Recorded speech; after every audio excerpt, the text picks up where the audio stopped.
우리 수요일 날 열왕기 하 우리 순서로 계속 봅니다. 오늘은 8장으로 넘어가겠습니다. 열왕기 하 8장 1절에서 6절까지 우리 교독으로 읽겠습니다. 수넴 여인이 다시 등장하거든요.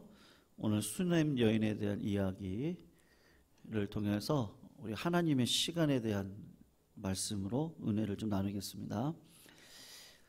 열왕기하 8장 1절에서 6절 우리 교독으로 읽고 마지막 6절 함께 읽겠습니다. 1절 제가 읽겠습니다. 엘리사가 이전에 아들을 다시 살려준 여인에게 이르되 너는 일어나서 내 가족과 함께 거주할 만한 곳으로 가서 거주하라.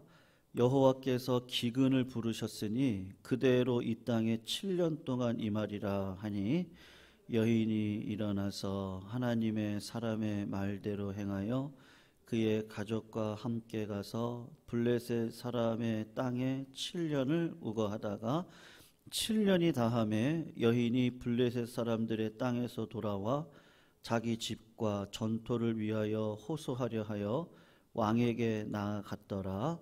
그때에 왕이 하나님의 사람의 사환 게하시와 서로 말하여 이르되 너는 엘리사가 행한 모든 큰 일을 내게 설명하라 하니 게하시가 곧 엘리사가 죽은 자를 다시 살린 일을 왕에게 이야기할 때에 그가 다시 살리나이의 어머니가 자기 집과 전토를 위하여 왕에게 호소하는지라. 게하시가 이르되 내 주 왕이여 이는 그 여인이요 저는 그의 아들이니 곧 엘리사가 다시 살린 자니이다 하니라. 같이 읽습니다.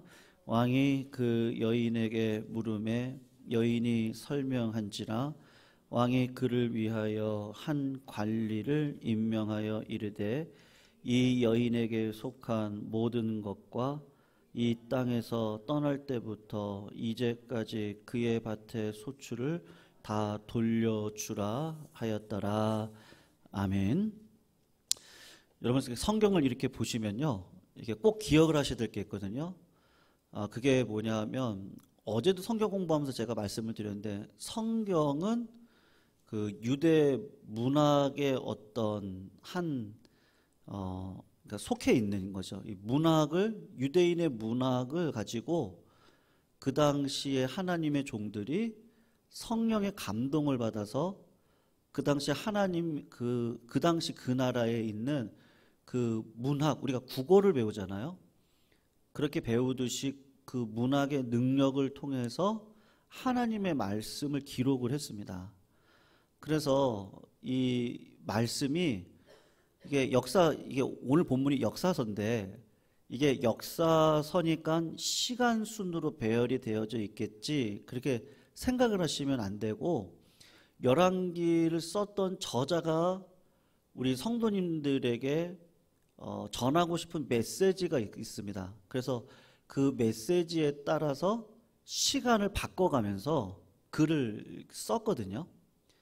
그래서 오늘 본문을 보시면 시간상으로 보면 옛날 이야기인데 갑자기 열왕기하 8장에 수넴 여인이 다시 등장을 하고 있거든요. 수넴 여인은 몇 장에 등장하죠? 열왕기하 4장에 등장을 해요.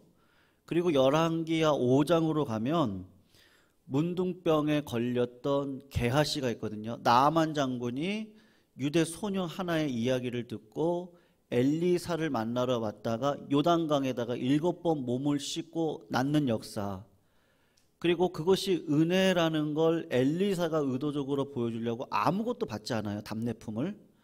그런데 게하시가 성령을 회방하죠. 그리고 가서 물질의 눈이 어두워서 그 물질을 받고 나아만의 문둥병이 게하시에게 넘어가는 거. 그러니까 오늘 본문에 문둥병이 걸렸던 게하시가 다시 나오고 또 수넴 여인이 다시 나온단 말입니다. 그러니까 우리가 어떻게 생각할 수 있느냐 하면 이 사건은 이전에 있었던 사건을 이 열왕기의 저자가 뭔가 메시지를 전달하기 위해서 요 본문 사이에다가 두었구나, 그렇게 생각을 하시면 돼요. 참 어렵죠. 그냥 그러려니 하시면 됩니다. 그러려니. 그냥 듣고 넘기세요. 예, 그냥 중요한 이야기는 아닌데 그래도 꼭 포인트를 짚고 넘어가야 되니까 우리 수요일 날은 그래도 공부를 하시는 날이니까요. 그래서 성경은 우리가 이런 방식으로도 기록이 되어져 있구나. 이제 그렇게만 아시면 좋을 것 같아요. 자, 어쨌든 우리가 4장을 한번 넘어가 볼게요.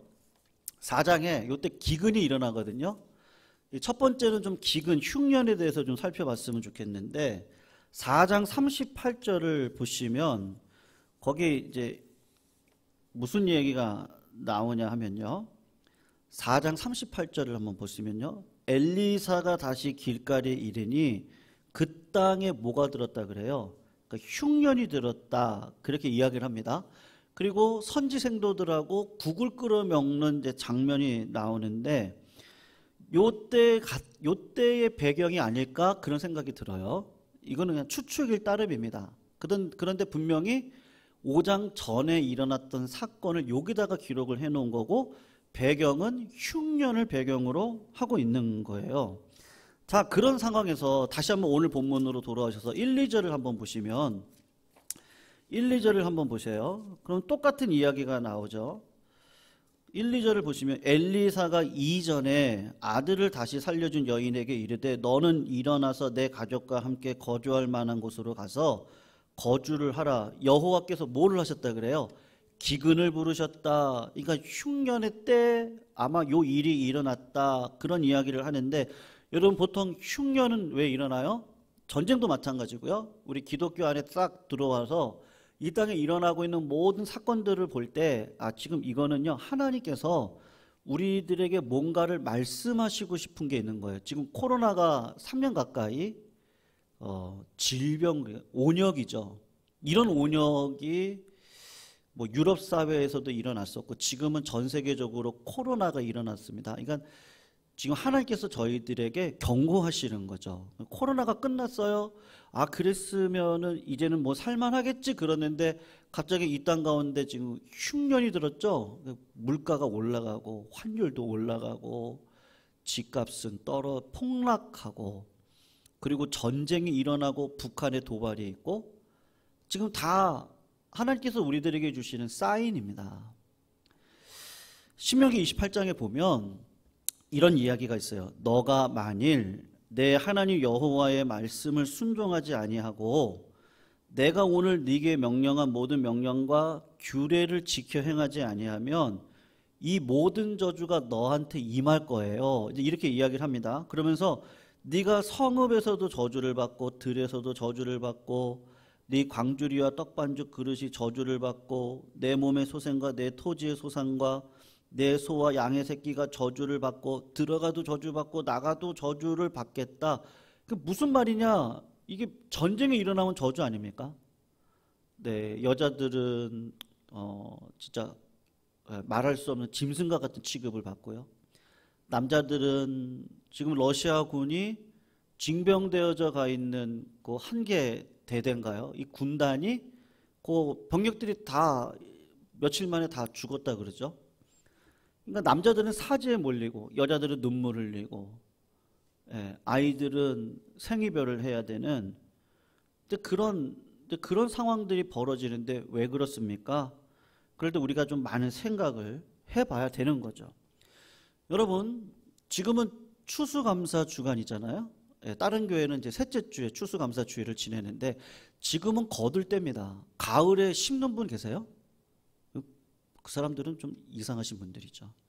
물론 이제 온실에다가 심기도 하지만 일반적인 농법으로는 가을에 심는 건 바보가 하는 일이고 가을에는 거두셔야 되고 겨울에는 농번기라 그래서 농업을 준비하셔야 되고 봄이 되면 그때 가서 씨앗을 심으셔야 되고 그리고 여름 한철을 열심히 땀을 흘리셔야 가을에 열매를 맺도록 되어져 있는 거 아니겠습니까? 그러니까 전도사가 이 때에 대한 이야기를 많이 하는데 형통한 날에는 기뻐하라. 그리고 곤고한 날에는 되돌아봐라. 이 두 가지를 우리들에게 병행해서 주셔서 그 사람의 장래 일을 알지 못하고 하나님의 뜻을 묻도록 인도하신다. 그게 전도서에서 나오는 말씀이거든요. 북이스라엘 가운데 흉년이 7년입니다. 그럼 7년의 흉년이면 어떻게 되겠어요? 이 극심한 고난과 아픔 가운데 이스라엘 백성들을 그 자리에 두시는 건데, 어떤 면에서 보면 하나님께서 어떻게 하시는 거죠? 지금 자꾸 사인을 보내시는 거죠. 사랑의 수단으로 징계를 주시는 것뿐이지 자꾸 이스라엘 백성들에게 좀 돌아와라, 돌아와라, 지금 그런 이야기를 하는 거예요. 그러면서 지금 어떤 일을 보여주냐? 이방 여인을 보라고요.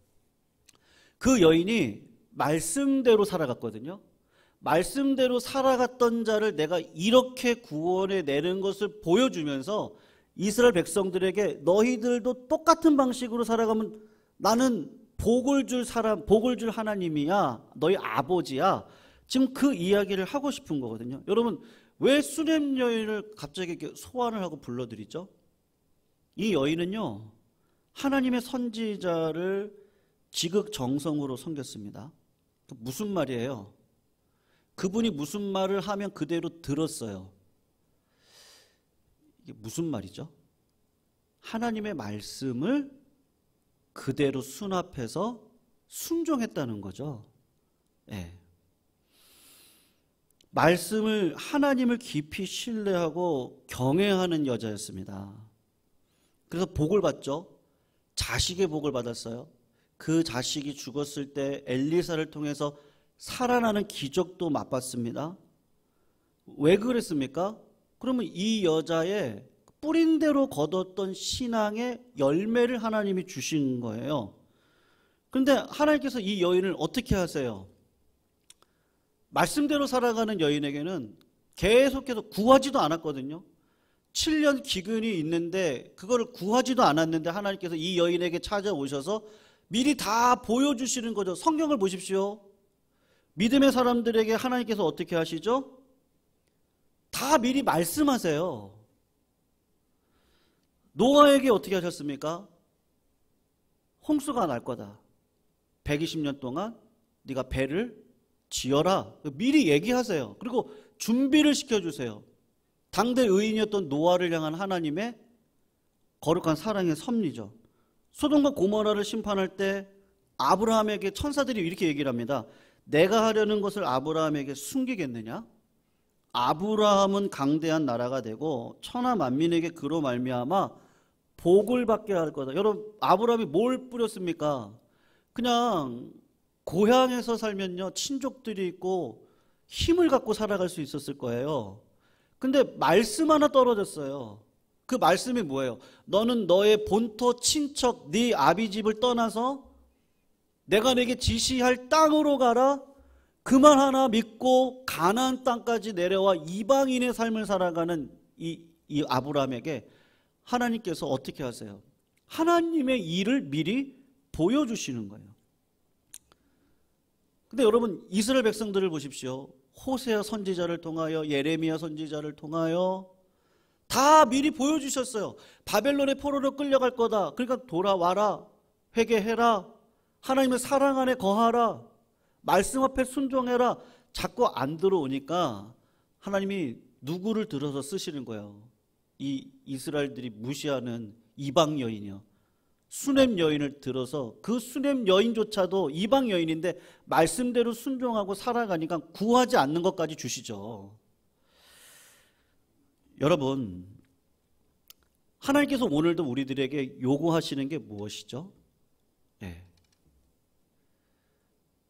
성도님들, 자식들에게 뭘 요구하세요?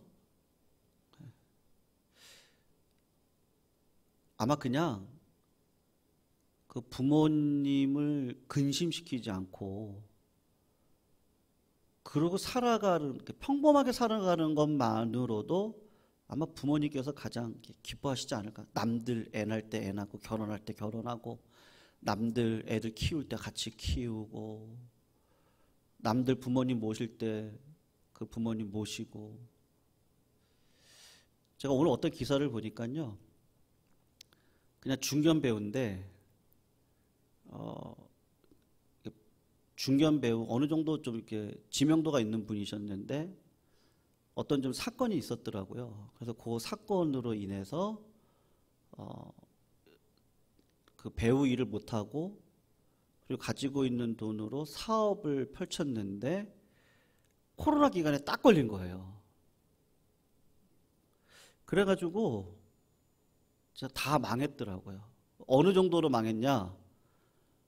부모님을 모실 수 없을 정도로, 자녀들하고 생이별을 해야 될 정도로, 아내는 애를 데리고 처가로 들어가야 되고, 이분은 여기 어때요? 이천 이런데 물류센터 있잖아요. 하루에 700대가 들어온대요. 큰 트럭 있죠? 그게 700대가 넘게 들어오는데 새벽에 오후 5시인가 나가서 밤새도록 새벽까지 그걸 하역을 하는 일을 하고, 양가 부모님은, 그러니까 본인의 친아버지 어머니는 요양원에 보내가지고 그렇게 해서 빚을 갖고 삶을 살아가시더라고요. 거기 보니까는 어머님을 만나러 갔는데 어머니가 하시는 말씀, 내 걱정은 하지 말라고. 부모님 마음 아닌가 싶어요. 너가 잘 되는 게 내 기쁨 아니니? 또 외아들이에요, 이분이. 나이가 50이 넘었는데. 뭐 요런 거 아닐까요? 그러니까 이스라엘 백성들이요. 그 부모님이 말씀하신 대로 야, 사회생활 하면서 그렇게 남한테 해키치면 안 된다. 이 배우들은 이미지로 사는데 남에게 한번 말실수 한번 하고 손찌검 했다가 이미지 한번 확 이렇게 되니까 부모님은 노심초사였겠죠.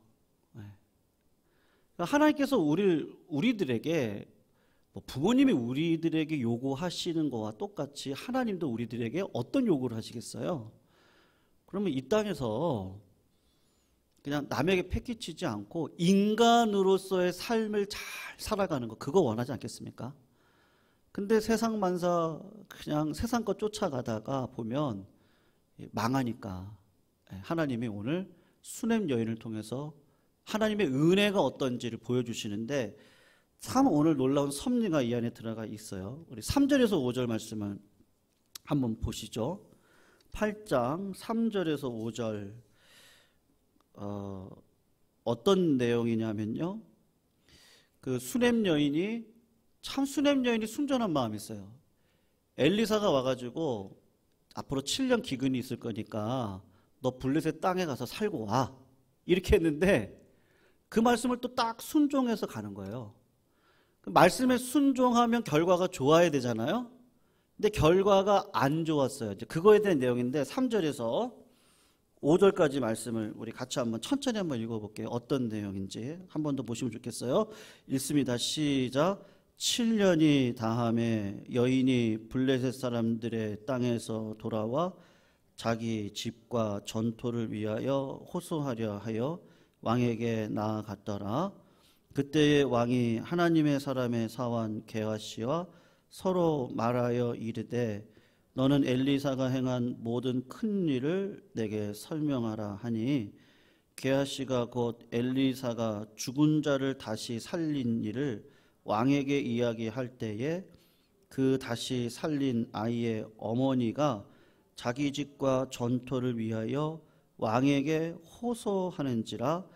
게하시가 이르되 내 주 왕이요, 이는 그 여인이요 저는 그의 아들이니 곧 엘리사가 다시 살린 자니이다 하니라. 아멘. 7년 흉년이 끝나고 수냄 여인이 고향 땅으로 돌아와서 봤더니 자신이 살고 있던 집과 전토가 다른 사람들이 차지하고 살아가고 있는 거예요. 빼앗긴 거죠. 내놓으라고 했겠죠. 그런데 거기 가서 살고 있는 분들이 거부를 하는 거죠. 안 된다. 7년을 살았는데요. 그러고 주인이 찾아오면 그게 쉽게 내주시겠습니까? 그러니까 심각한 일이 벌어지니까 왕을 찾아간 겁니다. 그래서 왕에게 가서 이야기를 하며 호소를 하면 왕이 나의 말을 들어주겠지 염려하는 마음으로 나아갔는데, 참 하나님이 말씀으로 순종하는 자에게 이렇게 타이밍을 맞춰가시는 걸 보여주시는데, 놀라운 일이 눈앞에 펼쳐졌는데 그게 뭐냐 하면, 그때 마침 왕하고 게하시가 이야기를 하는데 왕이 궁금한 거예요. 도대체 엘리사가 기적을 행했다고 하는데 도대체 그게 무슨 일이니? 그렇게 물어보니까 게하시가 엘리사가 죽은 자를 살리더이다. 그게 누구에 대한 이야기겠어요?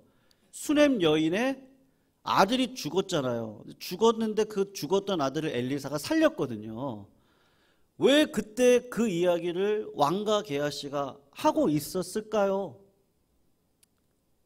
하나님은요, 말씀에 순종하는 자에게 그 타이밍을 정확하게 맞춰서 하나도 손해함이 없이 이 땅을 살아갈 수 있는 은혜를 주십니다. 그걸 믿으시기를 축원합니다.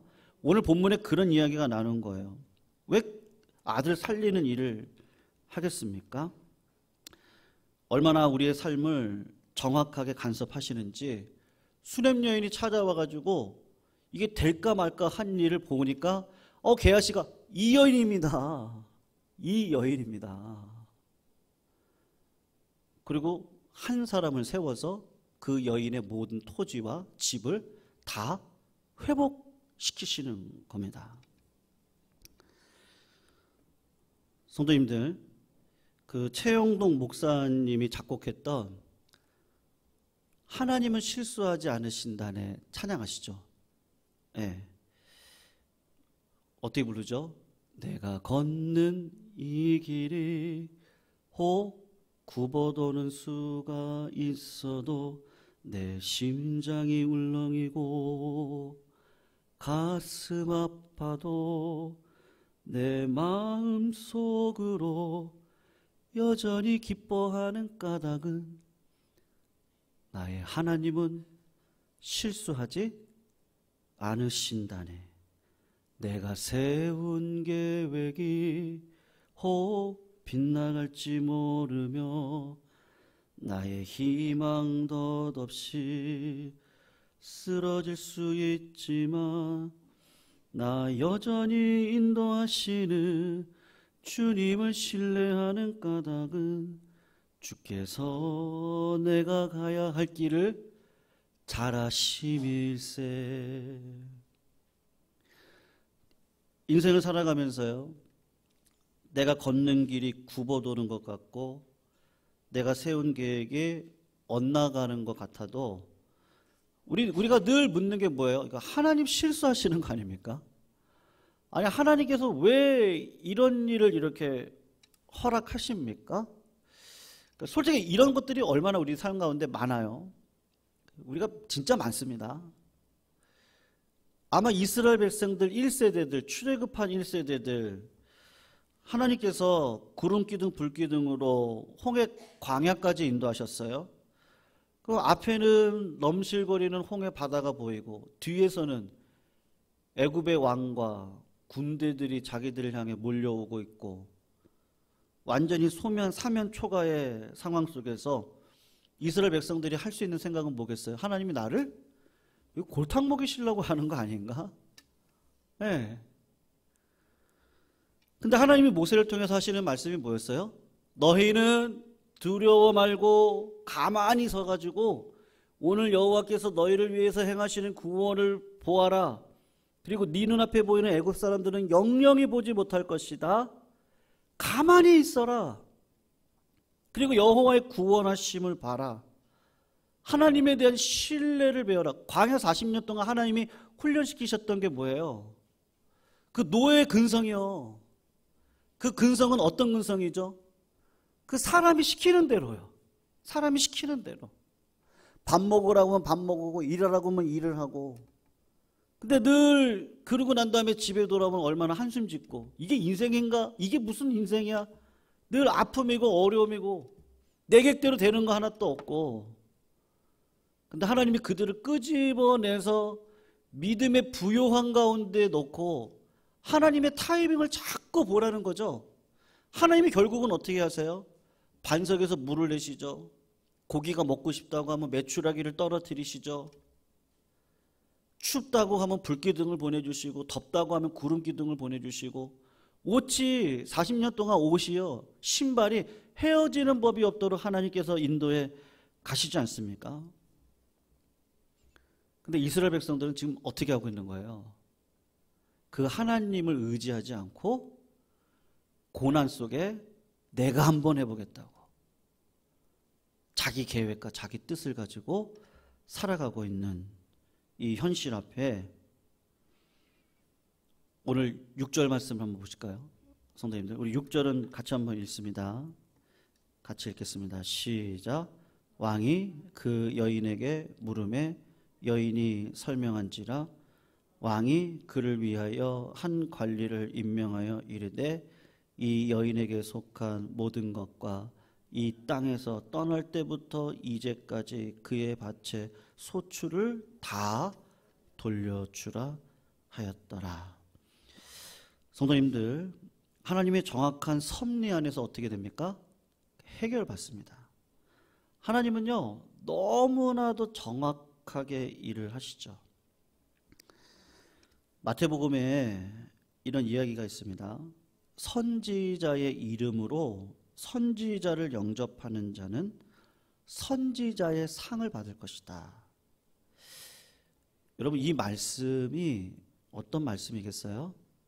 권위 아래 있으라는 얘기거든요. 지금 시대는 권위가 많이 사라진 시대입니다. 우리가 회복해야 될 것들이 많은데요. 가정의 아버지의 권위, 그 다음에 나라의 리더십의 권위, 그러니까 그 외에 또 팔로우십이겠죠. 그런 모든 것들이 지금 이제 회복이 돼요. 자꾸 이게 핵가족화가 되다 보니까 개인주의로 지금 다 빠져가는데, 하나님께서 말씀하시는 건 그런 권위에 대한 말씀이신 것 같아요. 그러면서 하시는 말씀이 뭐냐? 누구든지 제자의 이름으로 이 소자 중 하나에게 냉수 한 그릇이라도 주는 자는 내가 진실로 너희에게 이르노니 그 사람이 결단코 상을 잃지 않을 거다. 그렇게 말씀을 하고 있습니다. 사랑하는 성도님들, 오늘도 우리들에게 주시는 말씀을요, 아멘으로 화답하시고 삶으로 열매 맺으시기를 주의 이름으로 축원합니다. 예, 우리 하나님 나라가 어디 있다 그랬어요? 말에 있지 않고 능력에 있다. 너무 제가 말씀드렸죠. 너무 이렇게 그 영적인 말씀들을 많이 하시는 분들, 보통 빈 수레가 어때요? 빈 깡통이 요란하죠. 내적 능력이 있으신 분들은 뭐 이렇게 저렇게 그 말씀을 안 하시고 실제로 뭘로 보여주시죠? 그분의 삶으로 보여주시죠. 삶으로 보여주십니다. 뭐 내가 뭐 목사입니다. 내가 선교사입니다. 내가 귀신을 쫓아냈잖아요. 주여 주여 우리를 기억하여 주시옵소서. 그때 주님이 하셨던 말씀이 뭐죠? 그런 거 말고 나는 너희들을 모른다. 너희들이 내 뜻대로 행했니? 나는 그러한 자를 기억할 거다. 마태복음에서 하시는 이야기죠. 여러분, 수냄 여인은요 참 신기해요. 이방 여인인데도 엘리사가 지나가는데 저분이 하나님의 사람이구나. 저분을 통해서 내가 말씀받아 복된 삶을 살아야지. 똑같아요. 지나가는 소자를 물 대접합니다. 그분에게 쉴 수 있는 거처와 말씀을 묵상할 수 있는 곳을 제공을 하는데, 그게 복이 돼서, 여러분 제가 오해하시면 안 돼요. 뭐 사람에게 잘하라 뭐 이런 얘기 아니고요. 여러분, 우리는 다 하나님이 뭘 통해 말씀하시죠? 말씀, 기도, 환경이죠. 그러니까 환경을 통해서도 말씀을 하시거든요. 그러니까 하나님이 영적으로 이렇게 민감한 거죠. 내가 하나님의 자녀로 살아야지. 그러다 보니까 엘리사 선지자가 지나가고, 그에게 어떻게 보면은 소자죠. 물그릇 대접했는데 하나님이 그걸 잊지 않고 다 갚아주시는데, 구하지 않았던 기근의 때에도 은혜를 주시고, 말씀에 순종해서 내 삶의 모든 것들을 다 잊어버릴 뻔했는데 하나님이 딱 시간을 맞춰가지고 다 갚아주시는 거. 이스라엘 백성들에게 주님이 얘기하셨던 것 똑같아요. 선지자 이름으로 선지자를 영접하는 자에게는 선지자의 상을 줄 것이다. 이 여인이 그런 여인 아닙니까? 소자에게도 물 한 그릇 주면 그 상을 결단코 잊어버리는 법이 없습니다. 하나님은 살아계십니다. 이스라엘 백성들 여러분들이요, 이렇게 살지 말고 돌아오십시오. 돌아와야 된다. 지금 수냄 여인을요, 갑자기 여기다가 딱 소환을 해서 말씀을 하시는 겁니다. 우리 하나님은요, 상으로 갚아주신 하나님입니다. 믿으시죠? 믿으시길 축원합니다. 그리고 진짜 교만은 패망의 선봉, 겸손은 존귀의 앞잡이입니다. 우리가 여전히 아직도 배워야 될 것이 많고 하나님을 알아가야 되고요. 여전히 우리가 동역해야 되고 여전히 사랑의 씨앗을 뿌려야 되고 때에 맞게 우리가 하나님께서 원하시는 삶을 이 땅 가운데 살아가시는 겁니다. 바로 그분들이 주님을 구주 삼고 이 땅 가운데 주님께 물어보고 주님이 말씀하시며 그 말씀대로 순종하고 걸어가는 자들, 작은 일 같죠. 근데 네가 한 고울을 충성했으니 내가 10고울을 너한테 맡기겠다. 주님은 반드시 그렇게 갚아주시는 분이십니다. 그 은혜 안에 거하시기를 주의 이름으로 축원합니다.